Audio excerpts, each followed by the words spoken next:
Welcome to today's presentation, Gaining a Foothold in the Future, Industrial Real Estate Readiness, presented by the Industrial Practice Group and co-hosted by Megan Creasy-Herman and Steve Maceros. Do note that this call is being recorded. There are a few housekeeping items we'd like to cover before we get started. So that you have the best sound quality, we ask that you join the audio by dialing into the conference bridge in the invite.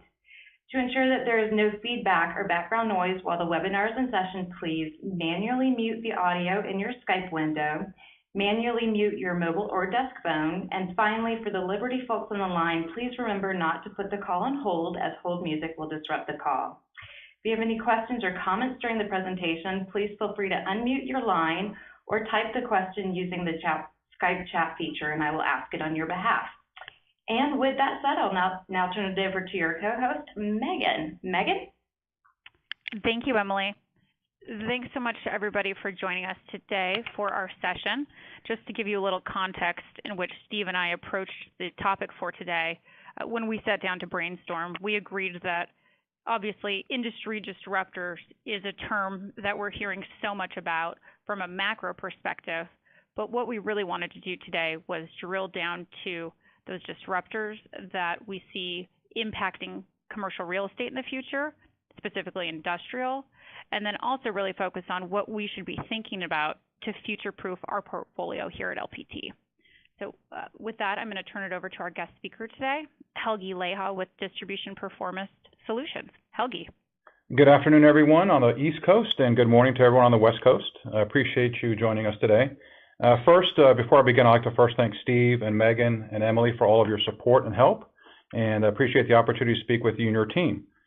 Just at a high level, our firm, Distribution Performance Solutions, we have the unique luxury of working with the country's best distributors, and we help them improve basically their top-line revenues and bottom-line results through supply chain improvements. So that's a very fancy way of saying we just help them do it better, and we help them distribute better, we help them distribute more efficiently, more effectively. And our specialty is within the four walls. So where Liberty helps with kind of the four walls and the heights and the docks and all the key parts of the building, we help kind of design the inside of the building to make it efficient for our clients. So our clients and your tenants are one and the same. So it's an exciting discussion here, and look forward to your questions as we move forward. So first I'm going to start with a key topic. We're talking about disruptors, and there's a term innovators that's also used. And I often get asked, what's the difference? And so I'll start with what makes them the same. So the first thing that makes them the same is they're usually makers, they're builders, and they're change agents. So both of those do the same thing in that regard. Where disruptors are different is they actually change something. They change the way that we think, they change the way that we behave, they change the way that we act, they change the way that we conduct business. They're really a deeper level of change. Also disruptors, they will actually kill an industry as they create a new one. And that's the unique difference, I think, between the two. We've all heard, obviously, of Jeff Bezos and Elon Musk, and there's obviously debates on which ones are disruptors and innovators. But I think the big difference is that the disruptor displaces a market, they displace an industry, they displace a technology, and they create something that's newer, that's more efficient, and that's more worthwhile and meaningful for us as consumers. So in one regard, they destroy a business, and then they also build a new one. So I think that's the key difference there between the two. So to make it kind of commonplace for all of us who are here, I think we've all used all five of these at some point. But it's interesting to note that the largest taxi company in the world, Uber, really owns zero taxis. And if we go down to Netflix, the most visited movie house in the world has zero cinemas. They don't sell you any popcorn, they don't sell you any Mike and Ike's, but they are the most visited movie house in the country. And so these disruptors, from a personal level, they've done the things that I just suggested. They've changed our behavior, they've changed how we act, they've changed how we conduct business, they changed how we think, they changed how we learn, and that's I think the unique part about the difference between disruptors and innovators. Let's talk a little bit about two of them because they've been in the news recently for different reasons. Uber, as you probably know, when they enter new markets, there's usually resistance, and the resistance tends to be from the local taxi providers or the taxi unions or public transit or governments. And they have done a job. Their approach is not to say that they are a taxi service. Their approach is to say they're a technology service provider that happens to enable taxis to be more efficient and productive. And so that is kind of their point of view. It doesn't always sell and doesn't always win, but they have done a good job of selling the differences of what Uber truly is versus what the other companies do. And then the other one, Facebook, we all heard during the most recent political cycle about fake news and content on Facebook and who was driving what. And Facebook's response is, hey, we don't own any of the content. It is basically driven by our users. It's driven by our consumers. And it is not our role specifically to manage the content. It's just to be a platform for it. We're the technology provider, if you will. Obviously, I think they've changed some of that thinking recently, but initially that was their point of view.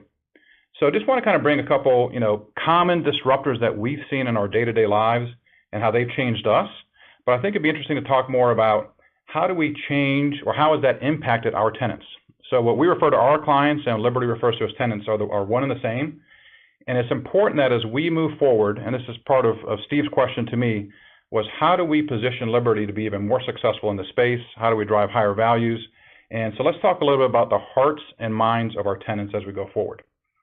And with that in mind, there are 5 questions that we get asked most often. They're around customer expectations and their ever-evolving approach. It's around omni-channel execution. It's around the Amazon effect and how do our clients and your tenants combat Amazon. It's around labor. There are tremendous labor challenges out there in today's marketplace. And then, of course, all of those tie into real estate. And I think the unique thing about this point of view here is that they're all interdependent on one another. They all complement one another. You can't have discussions on one without thinking about the implications around the others. So, for example, it would be a huge disservice to our clients and your tenants if we talked about omni-channel execution across the nation and we didn't talk about the impact to real estate, right? Whether it be the customer-centric smaller facilities in the customer density area versus the back-end fulfillment that might be in Middle America. And so so just on that note, those two are very, very much interlinked. If we talk about Amazon impact and what it does in markets that it enters, Amazon is notorious for hiring away the entire distribution pool of labor in an area that it enters. And so if you're talking about the Amazon effect and the threat to our clients/tenants, then you have to be discussing the labor impact as well. So all 5 of these, what I like about them is they're all interdependent, they're interconnected, and if you adjust one, you're going to significantly impact another. So as we're winning the hearts and minds of our tenants, I just want to share that this is kind of the 5 things that we hear most often, not necessarily in this order, but I'm going to dig a little bit deeper into each one to give a sense of the level of depth of questions we're getting. And as Megan alluded to, instead of a macro level, let's make it a very micro discussion about the very specific things that we're hearing from our clients and tenants. So let's first start with the evolving customer expectations. And I'm going to make an assumption here that everyone on this phone call has made purchases online and that we have enjoyed Christmas. As I like to say, we enjoy Christmas all year long because we're constantly receiving packages. And the most important point here is that the power has shifted fully to the customer.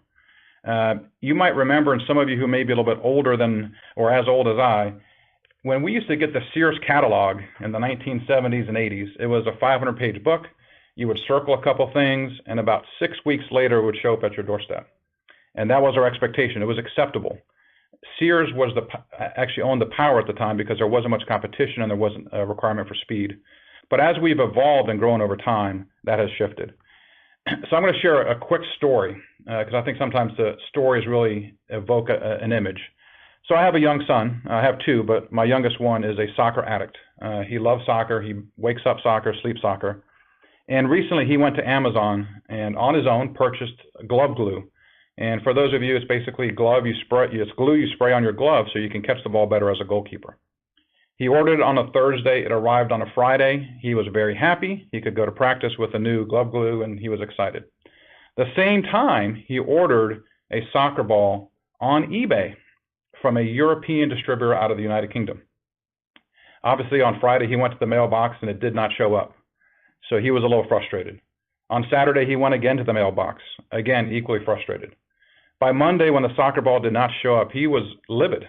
He was actually angry. He says to me, he said, "Dad," he said, "I'm never buying from eBay again. We're only buying from Amazon moving forward." And keep in mind, this is a 7-year-old kid who is already building expectations and demands and is used to, I hate to say, he's not a demanding child, but he's used to getting stuff quickly, because the evolving expectations of other customers, the older generations, have driven that to be a norm, whereas it did not used to be. So from an expectation perspective, what we're seeing at a very micro level, speed is essential. You cannot win in today's economy if you aren't fast. And we used to joke, again, with that Sears story, 6 weeks was acceptable. A couple years ago, 3 days was acceptable, 2 days, 1 day, next day, same day. And the big kind of joke we have with our clients is, hey, your customers that are buying from you today, they actually wanted it delivered yesterday. And so speed is becoming, it's a norm now. It's a minimum. And this is not only in the direct-to-consumer space. This is also in business-to-business.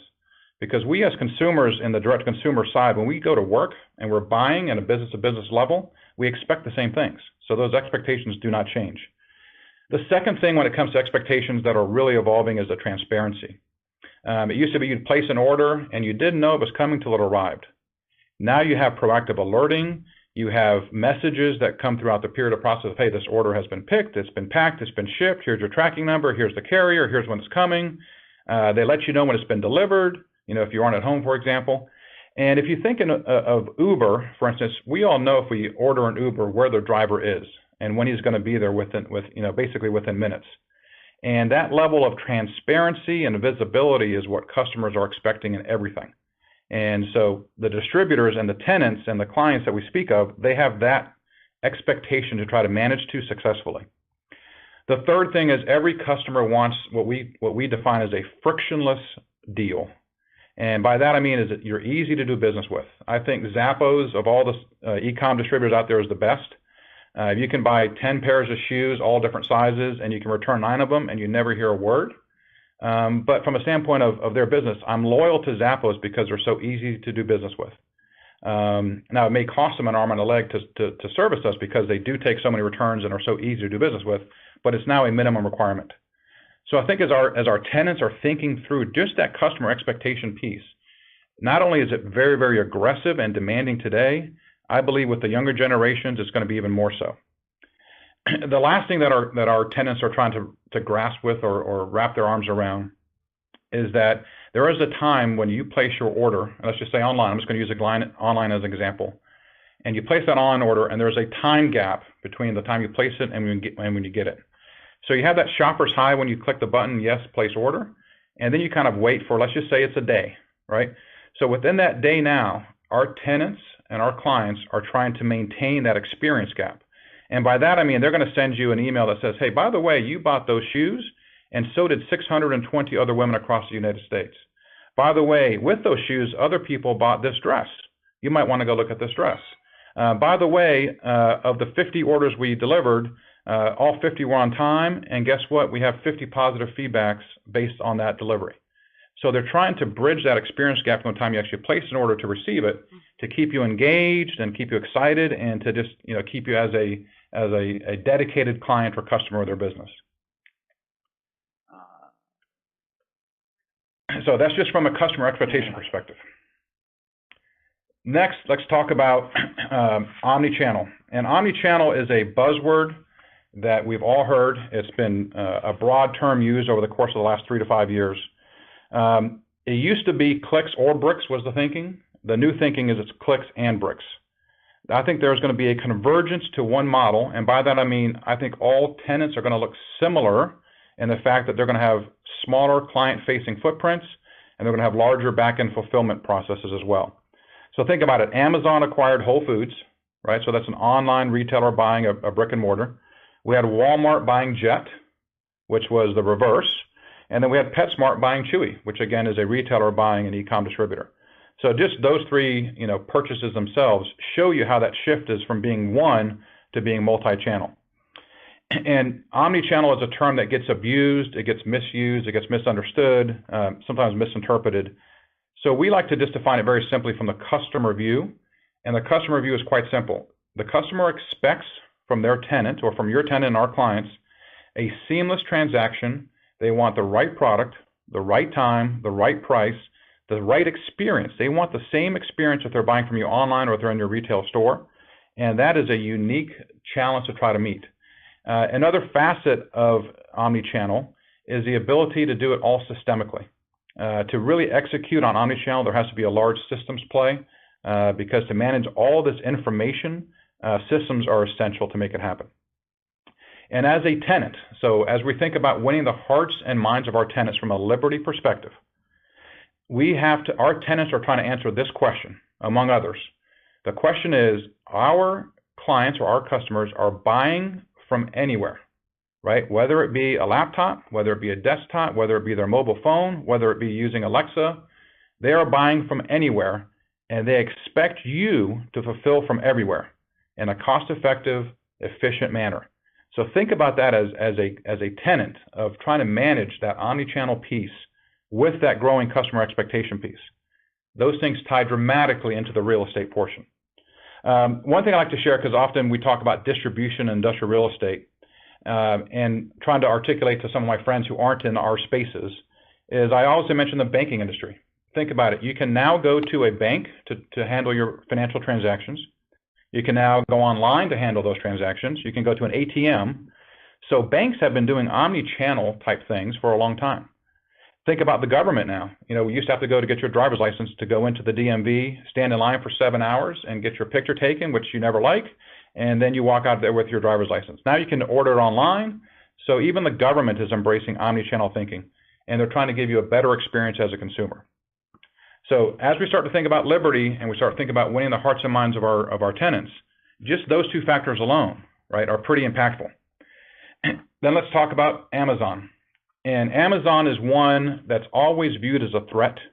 Every single tenant and every single client views Amazon as a threat. I don't know any that truly embrace them as a partner, because they are such a smart company. They tend to create some challenges. So the question I always get about Amazon is, hey, how do we compete? And my answer is quite simple. You can't beat Amazon at what they do, so you have to design your own game and double down on it. So what Amazon doesn't do well are things around service. They don't do well around technical requirements. They don't do well around anything that's not a commodity. If you think about it, everything you buy from Amazon is commoditized. It's not a special, engineered, thought through, a business essential type response. So once Amazon, if they elect to go down that route, they could be a tremendous threat to many businesses, but they still remain a commodity distributor. And this is just from a distribution perspective. Obviously, they do their hands and tentacles are everywhere. But I'm impressed with their leadership, obviously, because I think they're the #1 disruptor in the United States. I think Jeff Bezos is the world's #1 disruptor, but especially in the United States. If you think about Amazon from a real estate perspective, they have, I think, approaching now 250 distribution centers. I think they're close to 2,000 lockers. They, of course, acquired the 450 retail fronts at Whole Foods. There was a stat I read recently that over 50% of every single American, or of all Americans, so that's about 160 million, I guess, 165 million, are within 20 miles of an Amazon distribution center. So that includes Alaska and North Dakota, where that aren't really, high density areas. Just incredible. And they continue to invest. They continue to change the game. I think they're investing about 1.7, 1.8 billion in an air hub in Cincinnati, or just right outside of Cincinnati. So they continue to really, really grow and do well. The other thing that I thought was interesting is when we talked about ways to buy, they have really been the forefront of buying by voice, right? We've all bought through laptops or desktops or using the telephone, but to use Alexa and just say, hey, Alexa, please buy these 3 things, and it actually transmits your order for you. How convenient and easy is that, right? You can't go wrong. And when I think about Jeff Bezos and Amazon and how they impact the real estate space, how they disrupt the overall economy in a positive way, he has 2 quotes that I really cherish and repeat quite often. And the first one is that invention by its very nature is disruption. And he continues to invent new ways to do things differently. And the other one that he talks about, which I think applies to Liberty, it applies to our firm as well, is that if you obsess about your customer and not your competitor, you serve your business better. So that is a key. So I think as we go forward and think about that, Amazon has a dramatic impact on real estate across the globe. I think, Emily, you might want to put someone on mute. There's someone behind us. Next, the 4th one, which oftentimes is asked first, but in the cycle of this, the 4th one, labor challenges. So I'm going to make a statement. It's not political, but I think it's a valid statement. And the statement is around immigration in the United States. And I think We've all heard the political views of this, but this is a factual business perspective view of immigration. It's not political. And it's the fact that the United States of America, we as a leader, we need immigration to grow if we want to remain that economic power, okay? And we can talk about legal and illegal, et cetera, but as a country, we need immigration. So why is that? We have the highest number of open jobs in history right now that are unfilled. We have minimum wage laws across the country that are driving up labor costs. We have wage pressures across the board. We have challenges retaining our top associates, right? Think about it. Think about one of our tenants. They could have a baby boomer, a Gen Xer, a millennial, Gen Z, right? And you're trying to retain a diverse group of people who have very different expectations. And so that challenge is always there. And then when you tie into, and this is a unique perspective, if you tie into the birth rates of the United States, so let's think about this. For the United States to grow organically, every childbearing woman has to have at least 2.1 children. We are below 2 as a nation. So in order for us to grow at a macro level, we have to have immigration. And so it's interesting. I think if the political parties would view it as an economic issue as opposed to a political issue, I think we'd be better off. Let's compare this to Japan, okay? Japan is a country that has very low birth rates. They average about 1.4 or 1.5 children per woman of childbearing age. And they also have a very strict immigration policy. So those two, Japan is in essence killing itself as a country. For example, they closed 450 schools in the last 2 years. So think about how many children are not educated. Think about the real estate impact of that decision, right? Just think about the real estate impact of that decision. Another funny story that I thought was interesting, there's a company in Japan called Unicharm, and they make diapers. Last year was the first time they sold more adult diapers than baby diapers. So think about that, how the age of Japan is aging, obviously growing, and they aren't able to recoup. So the country is killing itself because of the birth rates as well as the immigration policies. So how does that tie to everything we're talking about? It creates labor challenges that creates pressure on our tenants, okay? If we think about the United States, Utah has a very high birth rate for a variety of reasons, and Vermont has a very low birth rate for different reasons. And the big joke is that's why Bernie Sanders is the junior senator from Vermont, right? Because Vermont is now an aging state. And when we think about labor challenges across that spectrum, right, across real estate, omni-channel, it drives a response. And we're going to talk about that response in a second. But labor is a challenge that we hear constantly. It's usually the top 2 questions we hear. So think about that labor impact as we grow. Fourth, the one I think we all care about, right, the real estate piece. Charles Deming once said to us that change is not required because survival is not mandatory. So when we think about that from a tenant perspective, our tenants are trying to answer a lot of questions, and they don't know how to answer them. So they're asking questions around how do we balance our customer-facing footprints with our back-end fulfillment?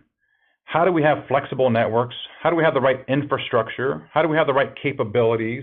How do we have the right strategic differentiator? So our tenants are asking those questions all the time. And we as our partners, if we can win their hearts and minds and help them answer it, that's the key. So let's think about it from an omni-channel perspective.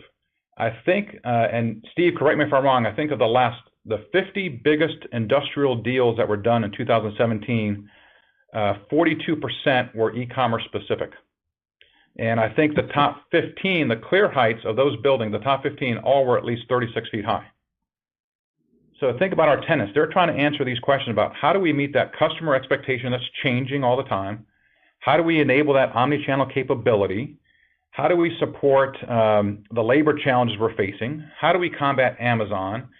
And all of this requires real estate, right? It is impossible. I don't think we will ever see in our lifetimes the ability to innovate real estate out of supply chains or to innovate real estate out of what we need to do as a country and as a business. So I think it's interesting as we go forward. So let's talk a little bit about those 5. I should have actually clicked this earlier. So interestingly enough, I want to point out to you, I saw a report on the news literally yesterday morning about the top 10 rent increase gainers across the globe. 3 were in the U.S. New Jersey, Oakland, and Seattle were the 3 of the top 10 across the globe. I think Hong Kong was number 1. So as I look at LPT and I look at your network, I think you're positioned very well as a business. I think you're in the high density areas. You're in the areas where the customer centricity is required. So as I look at your map, I think you guys are very well positioned as you move forward. And we'll go a little bit deeper into that as we go. So how does the supply chain and how does a firm like ours respond to all those questions that our clients are asking? Right, we talk about the evolving customer expectations, omni-channel, et cetera. And so I like to always show this graphic because this is a Will Smith movie, AI, I think it was called officially. And the story is one of the robots actually murders someone and learns how to hide it. And so it's a little bit disconcerting of a movie because I think it scares people. But the reality is, as an economy and as a nation, we need robotics and automation to continue to drive, right? They actually create better jobs. There's a theory that they displace jobs, but they're displacing the jobs that I think that aren't as good as the ones they create. So we'll leave it at that. And what's interesting, for us to grow as a nation, economically from a macro level, micro level, we need the robotics automation to drive that change. And so we're going to talk about it and show a few of these. I think you'll like some of these. So I want to give a quick narration of what you're about to see, and then I'll click it and show you the video. So I want you to think about the old model of distribution. And the old model was an employee or an associate would go grab a piece of equipment. They would walk a warehouse and they would pick orders, and they would walk literally miles a day picking orders for customers. You can imagine how slow that is. You can imagine how tough it is on labor. You can imagine how impactful it is to real estate. And so as you think through that, in this video, you're going to see a solution where there is practically no human intervention. It's very automated. I want you to look at the size of the structure that they have in there, because that does tie into building heights as we go forward. The speed of it, now I think the video is sped up a little bit just for a marketing perspective, but it is pretty quick. So just watch this quick video, and then we'll maybe collect some thoughts as we go forward.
So, as a summary, we saw, I think, two people in that entire video. We saw product moving at a very rapid rate across a long distance. We saw the satisfaction of an associate who was a more technical, we saw the computer guy early on looking at how does everything work, and the young lady who was picking orders, she's not stressed, she's not walking miles. It's a much more quality assurance job than it is just a manual job. So it hits a lot of those key things, right? It hits on, we're meeting the customer expectation quickly.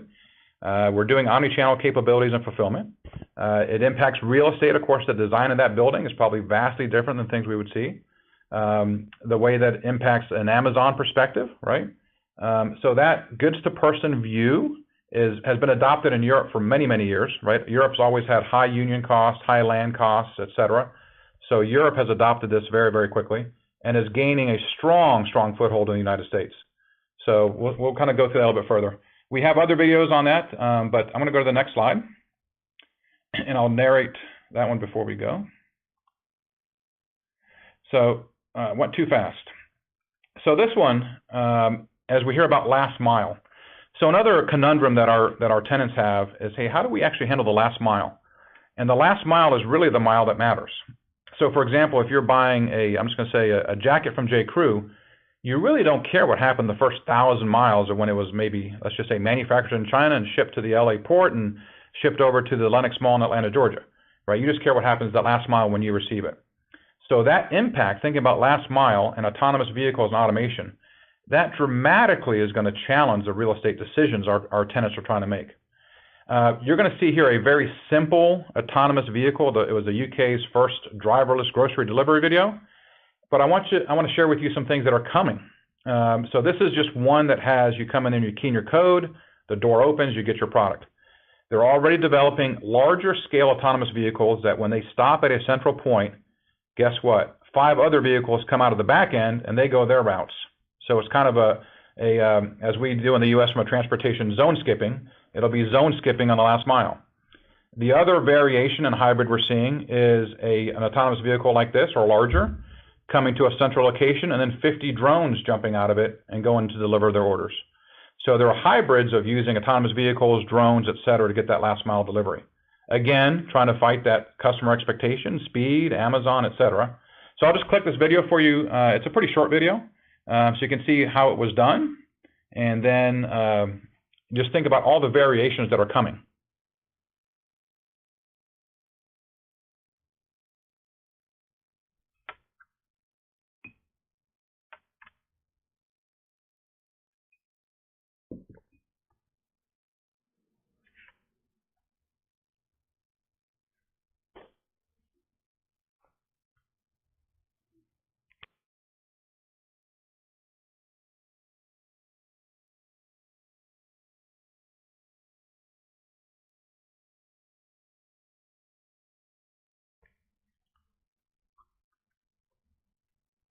Okay, I think we get the point, so I'll move on. But it is pretty unique in how you can manage this process. It has security in it. There's a lot of stories about Amazon packages being stolen. This kind of protects that security issue. Of course, it becomes a timing and routing issue, but again, you can imagine how this impacts real estate decisions as we move forward. This one I think is fun. This organization, IC, they use drones to take inventory. And I want you to think again about labor challenges and speed, real estate, et cetera. Many of our tenants have to do physical inventories every year. It is time consuming, it's expensive, it's laborious, it's tedious. It's usually weekend work, so people have to come in on the weekend to do extra work. And obviously we've heard about drones delivering product to customers, but I like the way that they approach this organization. And the video has a sense of humor, so anytime there's a sense of humor, I appreciate it even more. So I'll play this video for you just to kind of give you a feel for how they're using drones in distribution centers.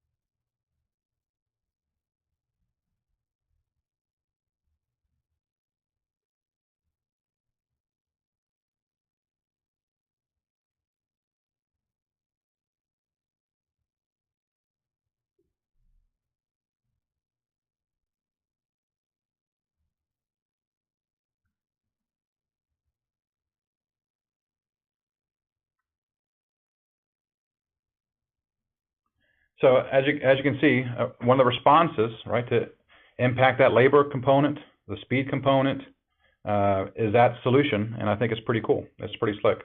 I want to go to a couple more that I think are interesting. So before I show this one, I want to first talk about exoskeletons.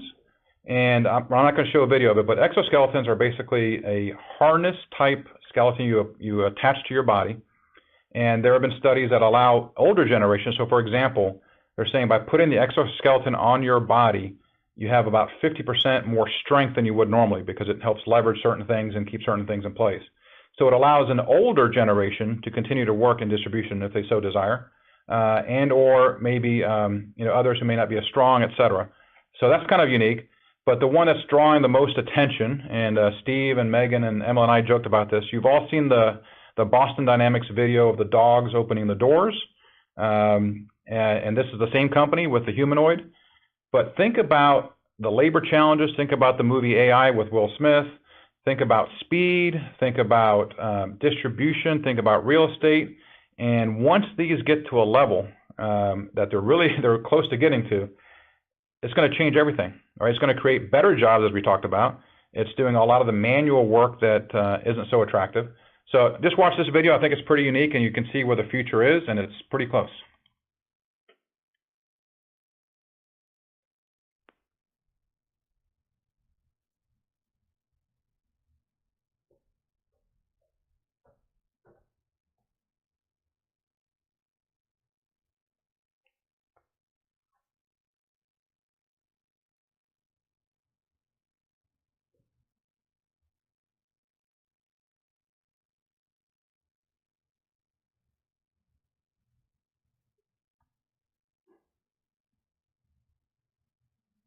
So pretty slick. Emily told me she only gave him a 9 on the dismount and that she would have got a 10. But so I think it's interesting of where technology and automation is taking us and how that's going to change a lot of decisions. So I wanted to share a couple things that we didn't show, okay? And these are topics that Steve mentioned to me as we were going through the preparation. And one of them was around blockchain, one of them was around 3D printing, and then IoT, the Internet of Things, and how that applies to real estate as we think about it. So I'll start first with blockchain. And to be fair, I would say 0 of my clients have asked me about blockchain in the last couple of years. I talked with a couple of my real estate colleagues, and 0 of their clients and tenants have asked them about blockchain. But I dug further. So my point of view, and I'll share this here, and you guys can take it as you need. I think from a real estate transaction perspective, I'm not sure blockchain adds value. I think blockchain could add value where we have a large number of transactions that's crossing a large number of hands. So for example, property management within real estate. You know, if we want to say, hey, our air conditioner has preventative maintenance and needs to be taken care of, or we have a lights PM, or we have sensors that are in the building saying, hey, these 3 things need to be fixed. So I think from a property management perspective, there's a lot of opportunity with blockchain.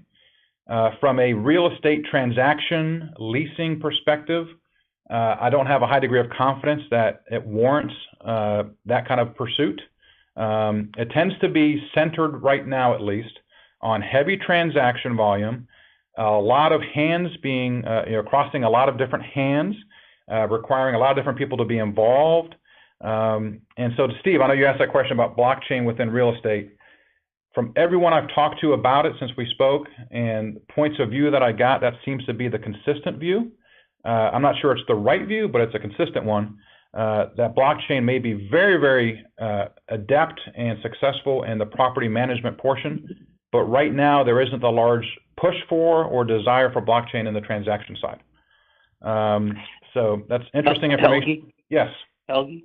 Yes. The only point that I was trying to make was in customers' supply chains, we've had conversations with like a GlaxoSmithKline and food providers that are looking at blockchain within their supply chain and inserting smart contracts with their suppliers so they can track one of their goods from start to finish all the way through to the customer. And it's a way for them to really increase the efficiency of their supply chain, the transportation, the transfers, the handoffs, to know what's coming, when it's coming, and to share that information across their ecosystem. Yeah. So it's a little bit different than the typical blockchains that you'd see, like a Bitcoin kind of thing. So we're looking at inserting private blockchains to increase the efficiency of their supply chains, which should, in effect, increase the throughput in their systems. Yes, and we're seeing a huge adaptation from a supply chain perspective, Steve, on the transportation side, like you suggested. Transportation has a large number of transactions across many geographies, and that tends to be something that's gravitating towards right now. So I agree with you on that side. And it also, what they're trying to do from an inside the 4 walls view with an Internet of Things where you have sensors and devices, either from a property management perspective or an asset management perspective, The IoT tying into blockchain, I think, is a trend that's coming, and they're trying to adapt, just like you suggested, as GlaxoSmithKline is talking to you about. So I think those are, as I shared, 0 of my clients in the last 2 years have asked me specifically about blockchain from a supply chain perspective. But I do know that the pharmaceutical and food industries are aggressively pursuing it, more so than maybe traditional distributors. But no, I think it's definitely a topic, Steve, that I think we need to think about and be well versed on. But I don't know if it's the driver today that it may be 5 years from now. Kind of like RFID was the hot topic when Walmart drove that initiative, 15 years ago. It went away. Now it's coming back again. Similar with the IoT thing as well. The other perspective is 3D manufacturing or additive manufacturing. And this is something I think, Steve, when you, Megan, and Emily talked last, is I was looking very seriously at where could I invest, some disposable income in 3D printing when it came out, because it is such a unique proposition. It is such a potential disruptor. It's a huge game changer. The way that I'd say the theory behind 3D printing is incredible, right? I mean, if you can manufacture someone's bones and put it and implant it before surgery, I mean, that's incredible just to think about the capabilities of 3D printing as we go. And it was literally the topic I was asked about most often 3 years ago. And then it slowly just kind of waned away. And so I started talking to a bunch of my clients and asking them about 3D printing and, have you considered it, even deeper from 3 years ago? And the consensus opinion, at least from the tenant side today, and I think it could change, and I think it will change, and I think it should change, is that it's cost prohibitive, it's very customizable or customized. The materials requirements to manage it are cumbersome. You have to have certain things in place to get it done, obviously a lot of systems and technology. So from a distributor, and I'm going to say pure play distributor, from a tenant perspective, client perspective, that has not been something they're jumping on right now. Although 3 years ago when I would go to presentations, that was the key topic. So it's just interesting. I think sometimes things come in favor and then they run their course a little bit and they go away and then they come back. So the additive manufacturing piece, and Steve, I'm with you that I think that could dramatically change the real estate future. Because if you don't have to carry thousands of SKUs and lots of inventory and safety stock, and you just manufacture it on demand, you don't need buildings, right? You need a 50,000 square foot building instead of a 500,000 square foot building. But again, I just haven't seen a lot of, at least from my clients that I've talked to, a lot of interest in it. But again, I think it's something that has a tremendous potential disruption or disruptive impact. I should say. Steve, what was your perspective? I know you had some thoughts on it as well. I look at 3D printing, 3D manufacturing as being sort of the quintessential solution for companies that are really trying to get to that sort of demand-driven supply chain. Yeah. And to be able to put the manufacturing capability as close to the customer as they possibly can get. And that would change the supply chain dramatically. I think you're right. I think applied material science has a ways to go. Speed, bringing costs out of that. I think with exponential technologies, that will probably happen faster than we would normally think would happen, but it's probably more than 5, but I wouldn't put it past 10 years out, where that would become, at least in certain verticals, a viable manufacturing option. Yep, no, I agree.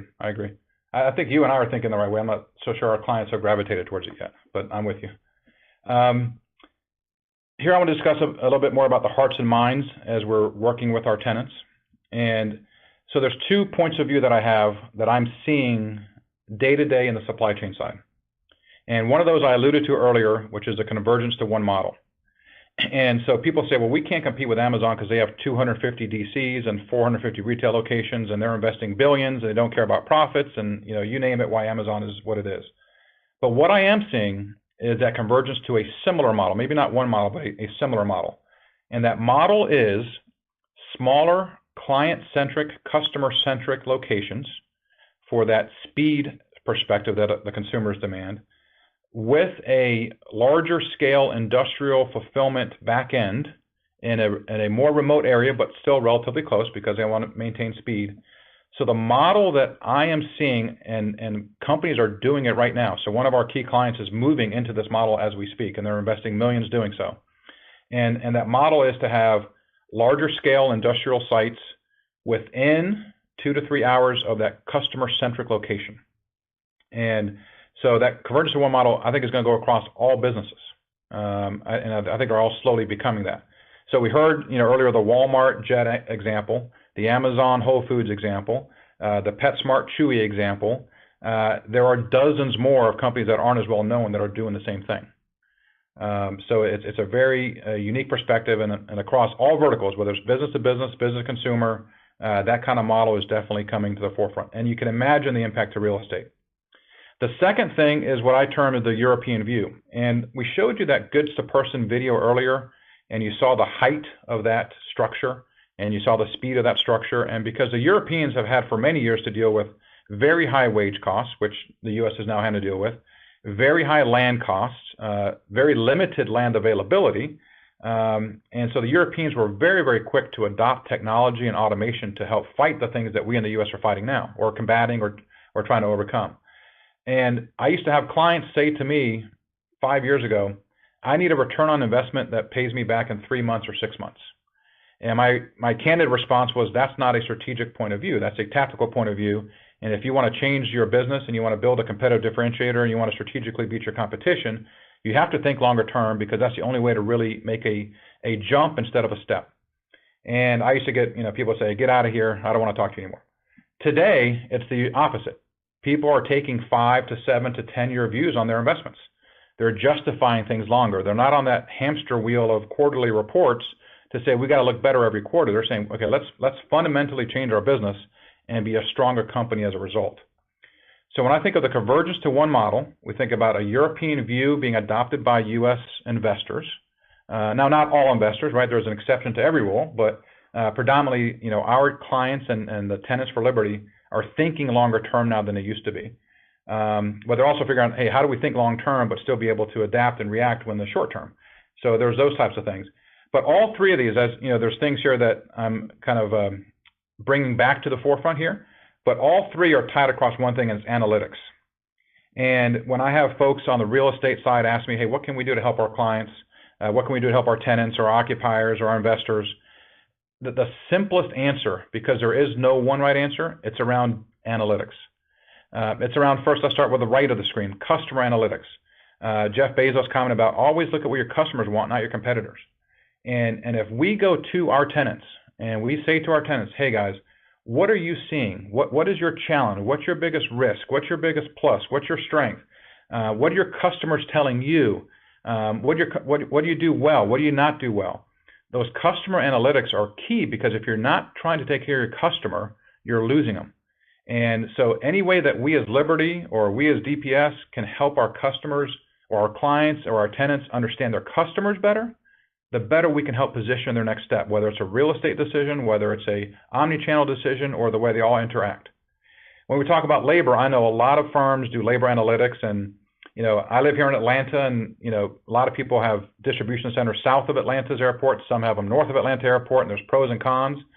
But to be able to win the hearts and minds of our tenants, we have to be able to give them all the facts so they can make the best decision, right? Whether it's union activity, whether it's educational levels, whether it's talent, whether it's availability, all those things around labor that are important. Millennial versus baby boomers versus Gen Xers. What's that demographic?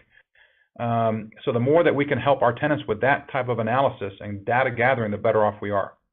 And then, of course, around real estate, right? There's a service versus cost. We talk about location, when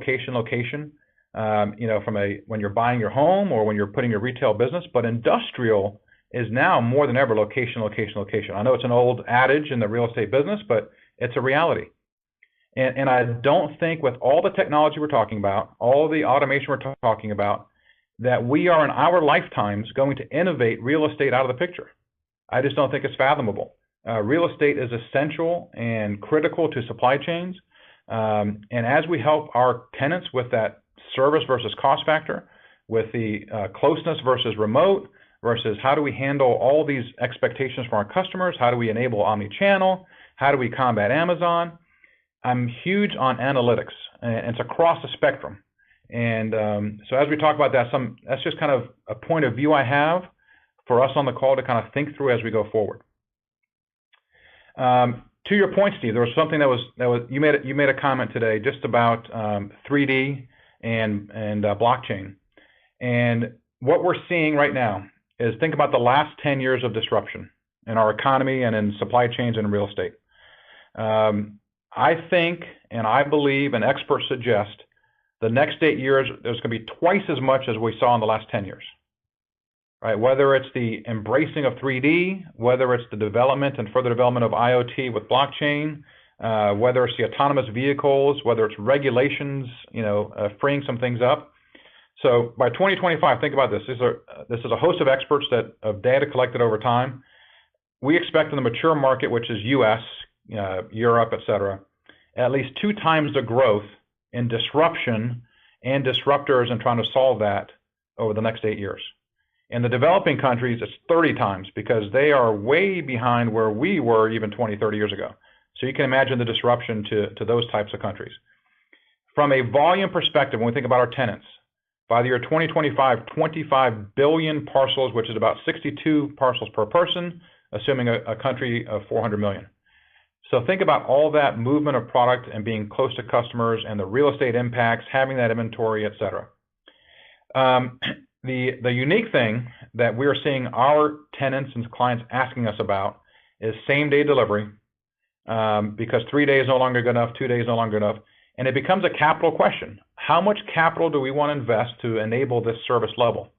Some companies are more readily willing to take that risk, some aren't. But we are seeing right now with food and medicinal items, it's not, I'll say requirement, but it's becoming a necessity. Things that are non-essential, they can be a little bit longer because it's not life or death, but those other items, we're seeing a much stronger push to same day. We can all now go to Amazon Prime and buy food and get it delivered same day, or at least in most demographics or most geographies, I should say. The other thing we're seeing, and this is the one that I don't believe yet, I'm not convinced of it. One of the experts I spoke with said he believes 80% of autonomous vehicles will be doing the deliveries in the United States by the year 2025. And 20% will be like now. So in the remote areas, let's just say South Dakota, we're not going to put huge density or invest large technology and autonomous in those rural areas. But this is one I have a hard time believing or subscribing to right now. But I've been wrong many times before, so this may be one that actually becomes true. So my get out of jail free card on that one comment is there's a lot of politics involved, there's government involved, there's safety, security, what if a drone falls on my head, the liability piece. So there's a lot more, unfortunately, in the U.S. that we deal with from a regulatory perspective in some cases. And so that's why I'm a little bit hesitant on saying that by 2025, in 7 years, that 80% of all orders will come via drone or autonomous vehicle. That's hard for me to fathom right now. But again, we shall see. I think it might be the reverse. Maybe it'll be 20% by then and 80% like it is now, and then slowly transition. And I don't know if we'll ever get all the way to 100%. I just don't know if that's reality. And then to kind of close, and then before we open up to questions. So kind of the 3 takeaways that I think are essential, and hopefully there's others as we went through this conversation. But we want to close more deals, right? That's what it comes down to. And I think our tenants are being challenged to answer multiple questions, right? The questions are, how many locations do I need to have? Where do they need to be? What should their capabilities be? What should their size be? What should their clear height be? How many docks? How many parking spaces?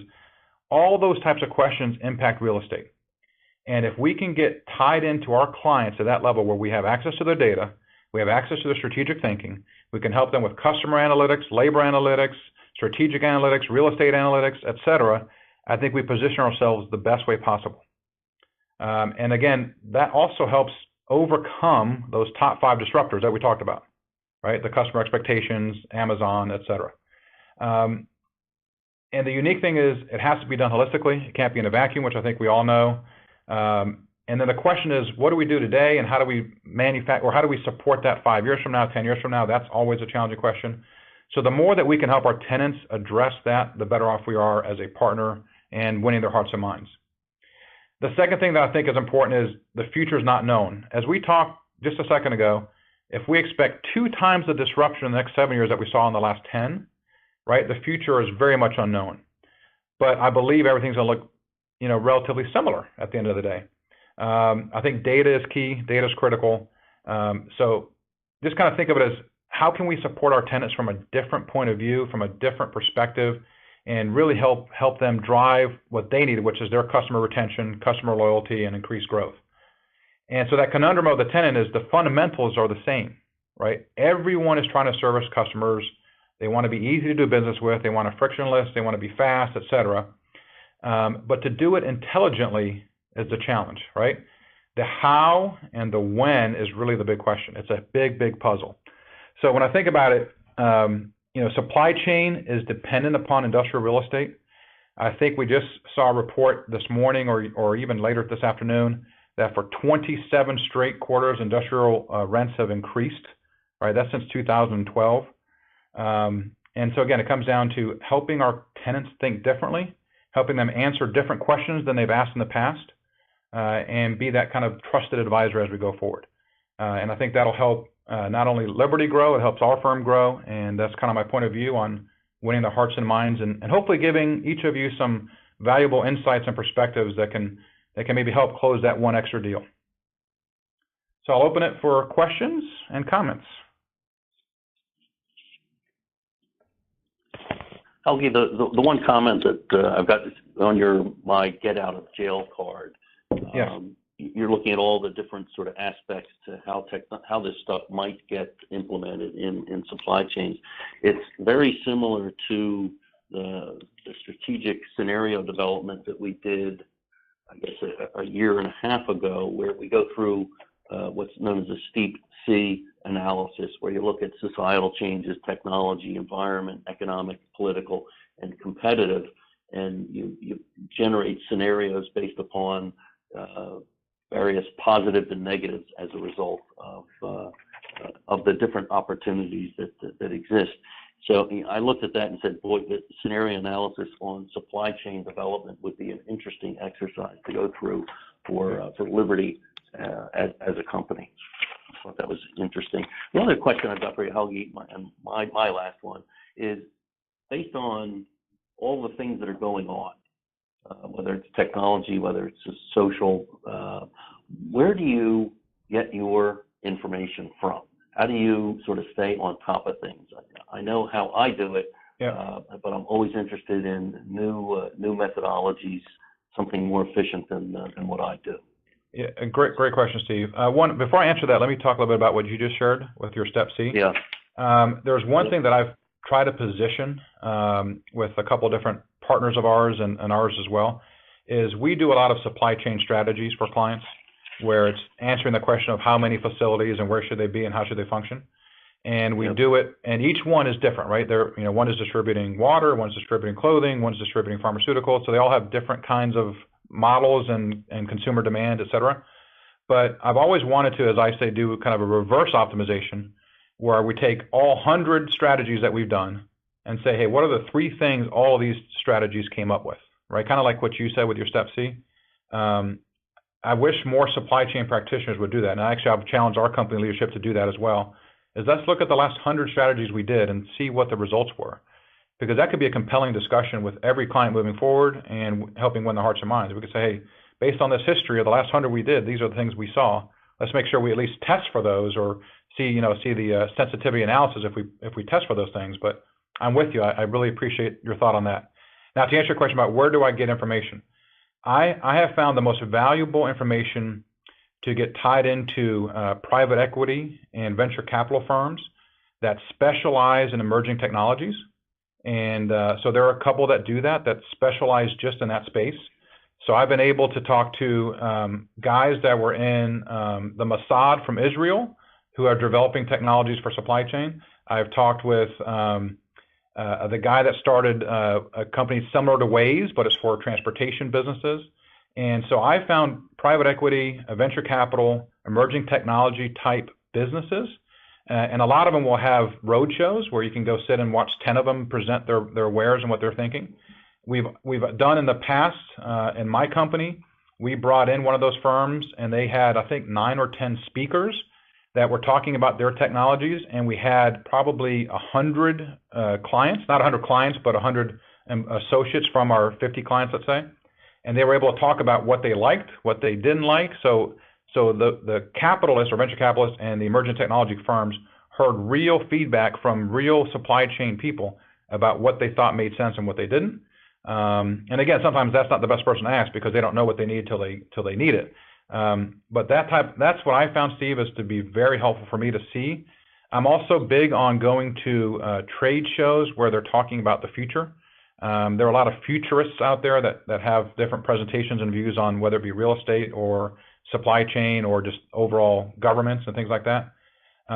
Again, Google is everyone's best friend. So, if there are certain topics, everyone Googles things. But I found the most powerful and impactful thing for me, Steve, is that venture capital, emerging technology type group of companies that are thinking ahead of where, my slow brain thinks. So that's where I found the most value personally. Great, thanks. You're welcome. Emily, I don't know if we had any other questions via Skype or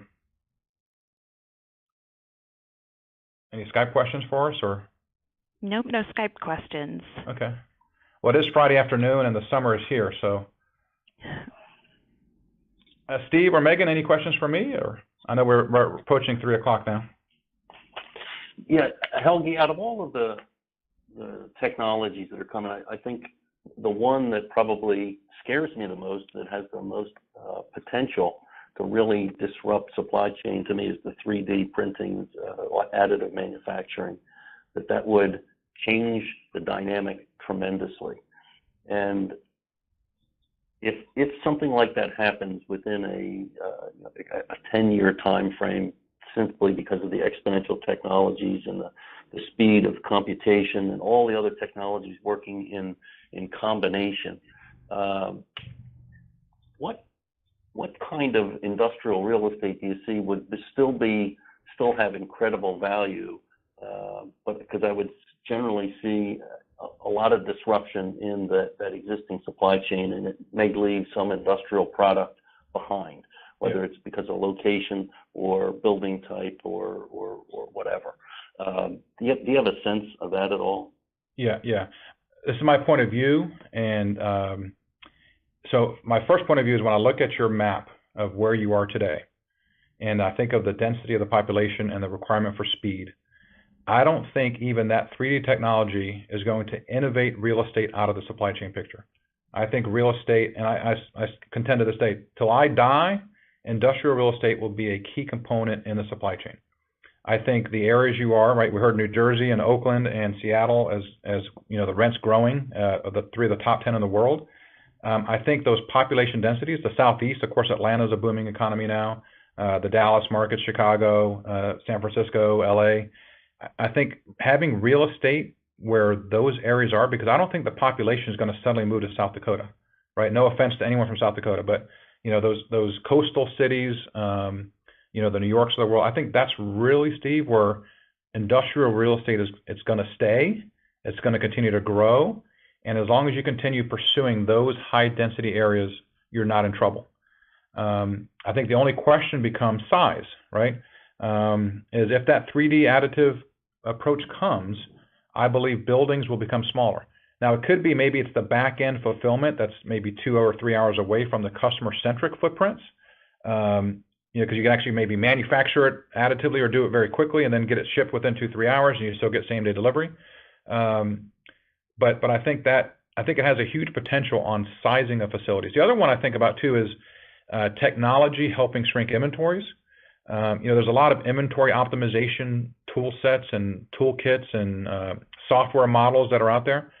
And, if you think about it, to fulfill demand, you need X amount of inventory regardless, right? And inventory optimization kind of helps where you place that inventory. If there's any way that inventory gets optimized even further, where you need less building space to hold, store that product, that could be an impact. But I still haven't seen that in the last 10 years because they've been doing inventory optimization, or we have for a long time. But I think that 3D piece, I'm with you, Steve, 100%. I think that could be a revolutionary disruptor. That's why I'm so surprised it just hasn't latched on more aggressively. Maybe it's because people are so busy fighting the current day-to-day battles. They're not thinking long-term, but that to me is huge. There was comments years ago, or maybe even a year ago or 2 years ago, where Amazon was contemplating putting 3D printers in their trucks so they could actually print your order as they're driving to your house. And and I was thinking that solves every problem, right? I mean, that means there's no real estate, but the reality of it and the timing and the capability is I think still pretty far out there. Yeah, I think they actually patented. Yeah, I think they may have. That concept. Yeah. I think they also patented the floating warehouse. Yeah. Over top city. So yeah. Some of those things we may not see in our lifetimes, but I wouldn't bet against Jeff Bezos. Yeah. But I'm like you, Steve. I just don't get, and I've talked with clients about it. Even after you asked a question, I even went back to them and talked to more. It just hasn't been, had that hot, media sensation a couple of years ago, and you heard all the stories about, manufacturing limbs for surgeries and, all those kinds of things. But it just hasn't, at least with our client base, I should say, with our client base, it hasn't really taken hold. Yeah, I think it still has a ways to go to become a mature technology, but the fact that it would bring demand and the supply so much closer, I think that's the nirvana that they're really trying to get to, and eventually it'll happen. But whether it happens in our lifetime is anyone's guess. Yeah. No, I agree. Any questions? Anything via Skype? Okay. Well, see if there's anything else for me. I really appreciate Liberty's time and listening to what I had to present, and really thank you very much for the opportunity to meet you and your larger team. Thank you. Helgi, we really appreciate it. Thank you. My pleasure. Bye. Bye-bye. Thank you so much, Helgi. We appreciate it. My pleasure. Thank you. Bye-bye. Bye-bye.